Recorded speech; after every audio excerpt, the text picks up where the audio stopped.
Well, viewers, you are watching programs coming to you from the Sierra Leone Broadcasting Corporation. As you know, many of you have been following or have watched the Al Jazeera documentary titled Africa Investigates, wherein it's documented illegal logging that is happening in Sierra Leone. Well, Sylvia Blyden is the publisher of Awareness Times newspaper. No sooner she watched the documentary than she did her own analysis of the documentary. Well, she is in the studio tonight. Sylvia, good evening. Yeah, good evening. You've watched the documentary and you've done according to you, your own analysis. And at any time from now, we shall bring that documentary, something like 6 minutes, for people to get your own side of it, your own side of the coin. So just give us a teaser, give us a background to yours. Basically, if you looked at my newspaper for today, Awareness Times, there's a front page commentary wherein we made reference to money being counted in dollars in the office of the Vice President, and we mentioned that a well-known aide of the Vice President is shown in the Al Jazeera clip. That article was written around 1 o'clock this morning after we finished watching the Al Jazeera movie. But then today, after we got a copy of the Al Jazeera movie and we dissected it and we watched it several times, we realized that a farce, a falsity, a fake had been passed on us by Al Jazeera. Okay. Well, I need to stop you there. Let's now just go to Studio One. Let's bring you Al Jazeera. Yeah. Keep watching. We'll join you.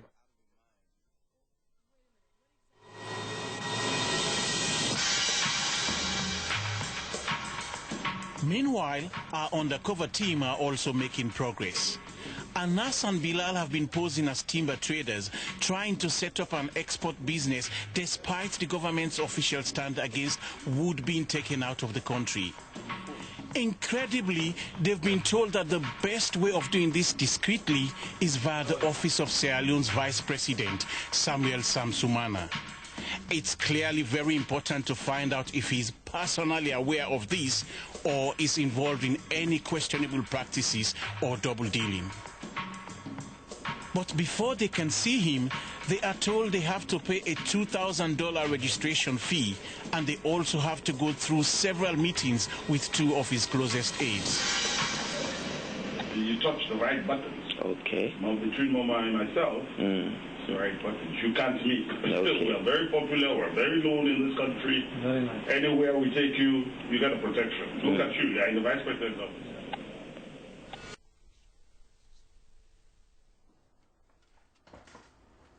Well, viewers, that was just a tip of the Al Jazeera documentary titled "In Africa Investigates."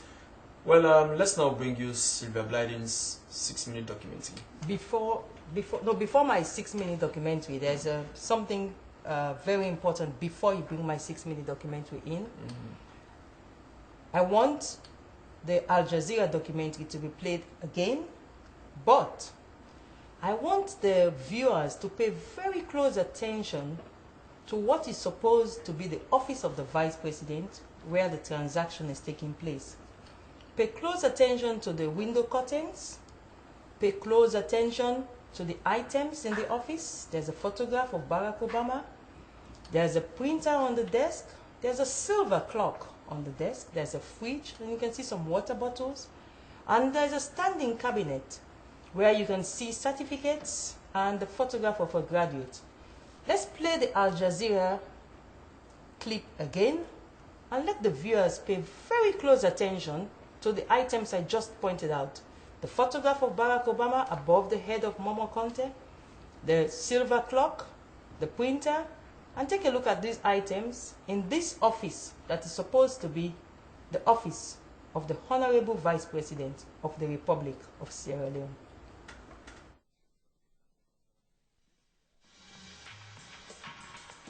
Meanwhile, our undercover team are also making progress. Anas and Bilal have been posing as timber traders, trying to set up an export business despite the government's official stand against wood being taken out of the country. Incredibly, they've been told that the best way of doing this discreetly is via the office of Sierra Leone's Vice President, Sorious Samura. It's clearly very important to find out if he's personally aware of this or is involved in any questionable practices or double dealing. But before they can see him, they are told they have to pay a $2,000 registration fee, and they also have to go through several meetings with two of his closest aides. You touch the right buttons. Okay. Now, between Mama and myself, it's the right buttons. You can't meet. Okay. We are very popular. We're very known in this country. Very nice. Anywhere we take you, you get a protection. Look at you. You're in the Vice President's office.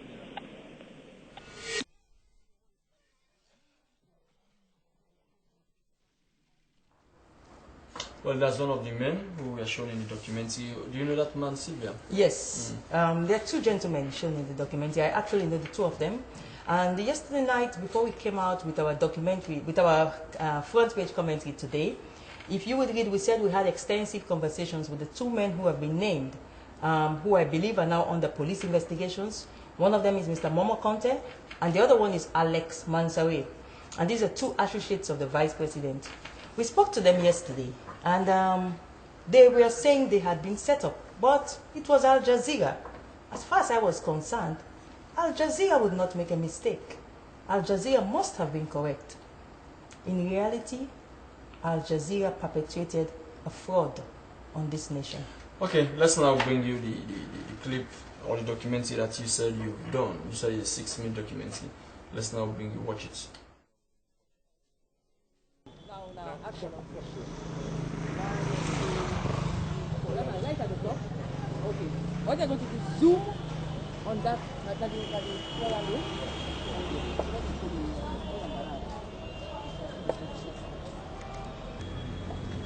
is the entrance to enter. This is the entrance. I hope you are getting the actual entrance to the office. You can just come with us all the way.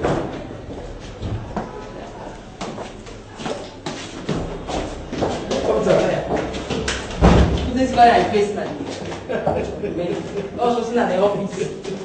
This is the foyer of Mr. Momo Conte's office. Come on.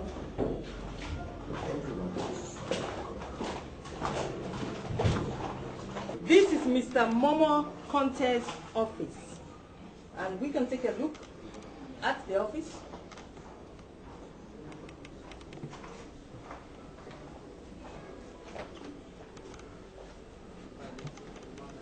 And I want to point out certain unique aspects of the office. This is a picture of President Barack Obama.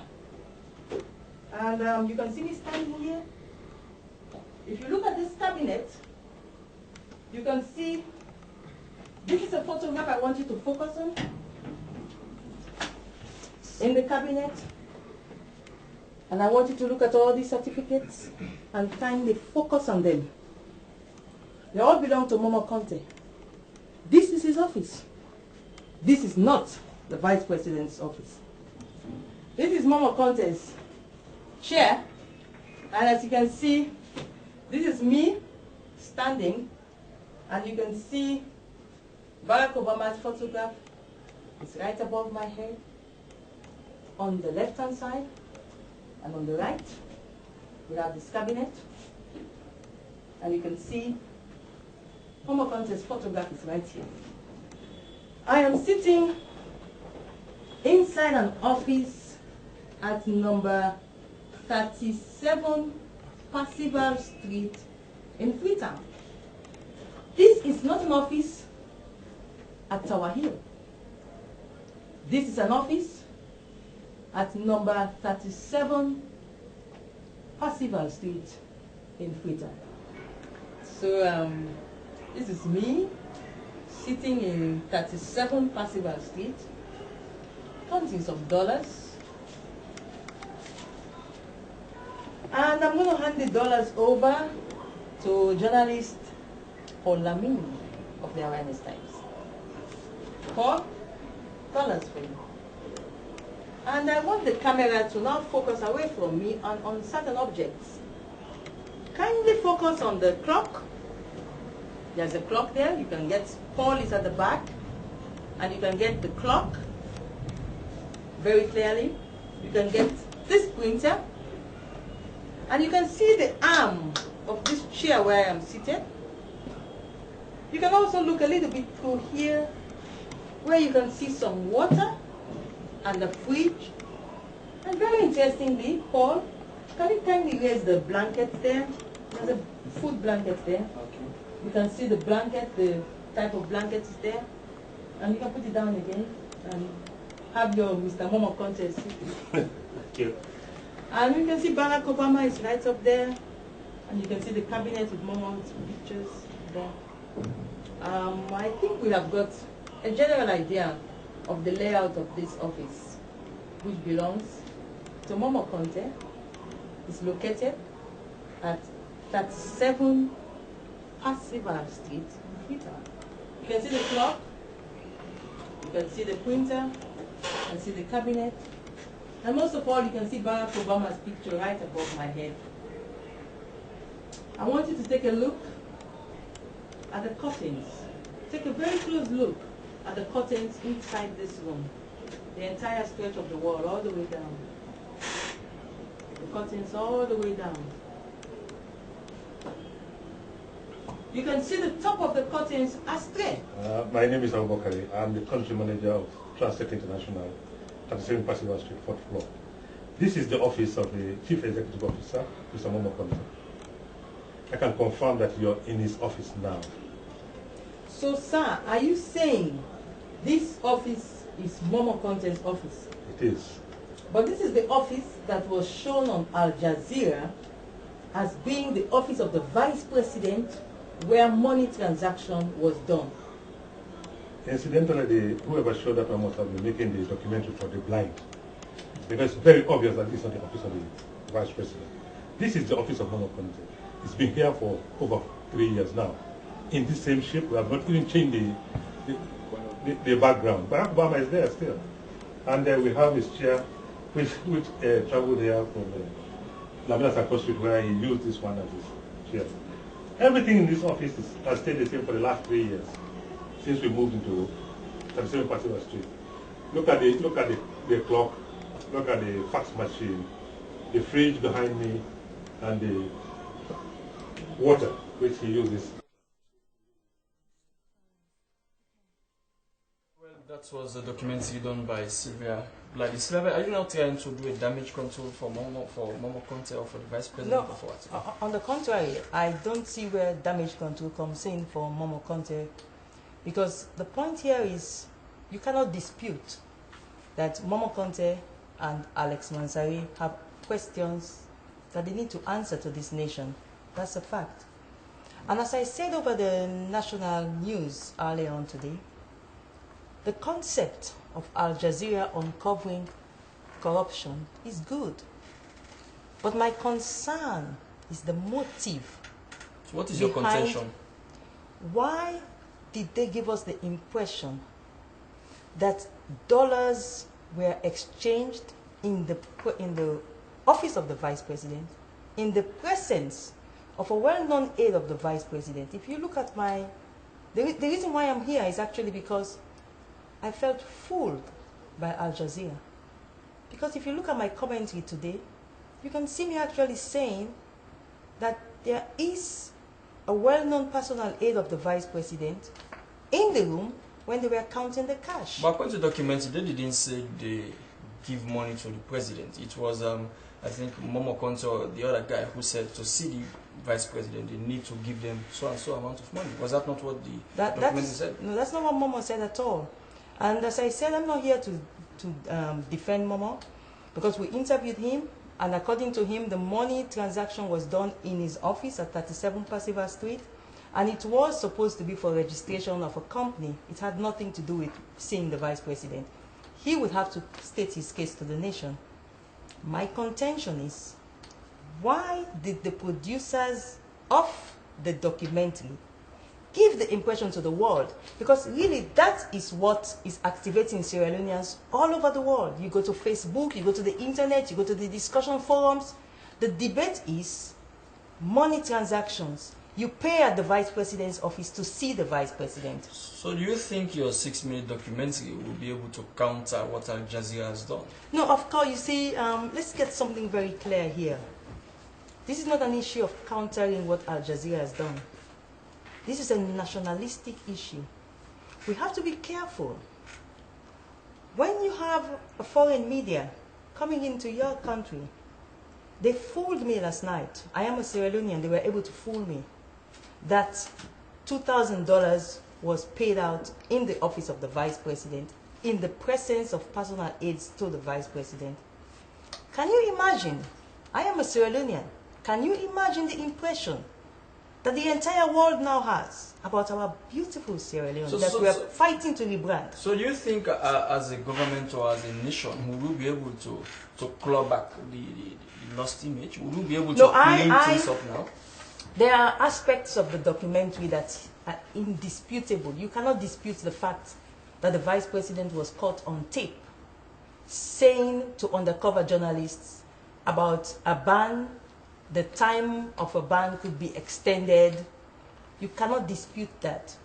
You cannot dispute that a close aide to the vice president, Alex Mansari, was caught on tape talking about $50,000 for the vice president. You cannot dispute that. So the only thing you can dispute is the exchange of money in the vice president's office? No, what you can dispute is why did Al Jazeera deliberately intersect? If you look, and that's where we are now coming to, if you look at the Momo Conte's office, the curtains in Momo Conte's office are straight. Why do you think Al Jazeera did what they did? Well, that's the question all patriotic Sierra Leoneans have to ask. We have to ask them. You see, why did you interchange? Why did you do this? Why did you put a clip from the vice president's office which had curtains that are curved and juxtapose it, giving the impression that the cash transaction was done in the office of the vice president? Because you are a journalist. He could have said that the cash transaction was done in the office of Momo Conte. He left out that detail. Instead of that, the voiceover is deliberately... So did you smell anything? But of course, I mean, there's obviously a very suspicious motive. Especially the fact that Sorious Samura mentions the name of the chief of staff in a very suspicious manner. He didn't need to do that. Because he first of all mentions the name of the chief of staff, and then he clears the air. But he has already done the damage because he says... So what did he say about the chief of staff? He said, oh, the chief of staff decided to lift the ban. That's the chief of staff in the office of the president. Is he implicating the chief of staff too? No, I don't. In fact, as far as I'm concerned, the target was His Excellency the President. The target of this documentary is actually the president. Because there is a section of the documentary which actually goes on to say that only the president can extend the temporary window, which means you are now extrapolating the issue now beyond the vice president. You are now pushing it to His Excellency the President of Sierra Leone. And when you have these suspicious motives behind juxtaposing monies being exchanged in Momo Conte's office and giving the impression it was done in the office of the vice president, bringing in the name of the president's chief of staff, all patriotic Sierra Leoneans, we need to ask questions. What's behind the motive of Sorious Samura in that documentary? Okay, Sylvia, before I leave you in 10 seconds, I know you've had many things for the whole day and you've seen many things. Would you give our viewers a teaser? What do you think would have been the motive or intention of the author of the documentary? Well, let me tell you what happened. Before I came here today, I contacted the production manager. His name is Daniel. He's a white man in Britain. I spoke to him and I asked him some very strong questions as a journalist. Why did you try to deceive us? He could not answer me. Initially, he told me to call him after 1 hour. This was at precisely 7:15. I called him and at 8:15, And he said to me, unfortunately, he could not talk on the issue now because I told him, I want you to tell me, why did you fool the world that money transactions happen in the office of the Vice President? So when I called him at 8:15, he said, well, Sorious Samura is actually the best person to answer your questions. And I said, well, I've been trying to get Sorious, and Sorious is not answering his phone. So then he says to me, try him now, he's going to answer the phone. So indeed, I called and Sorious answered. What did he say? Well, Sorious said to me, oh, Dr. Blyden, I'm in the supermarket. Can you call me in 10 minutes? Because I told him what I was calling him about. He said, can you call me in 10 minutes? And I said, okay, I'll call you in 10 minutes. And indeed, I called him in 10 minutes. And his phone was off. So he has questions he has to answer to this nation. He's a Sierra Leonean like me. I wanted him to tell me, but he has not been able to tell me. His British boss, Mr. Daniel, has not been able to tell me. And believe you me, I'm going to keep on asking questions until somebody at Al Jazeera tells me why they did what they did. Okay, thank you very much. She is Sylvia Blyden, the publisher of Awareness Times. We are now leaving. Thank you very much, Sylvia. We will bring you a recap of the documentary titled African Investigation, just a few seconds. But before that's good night. Thank you.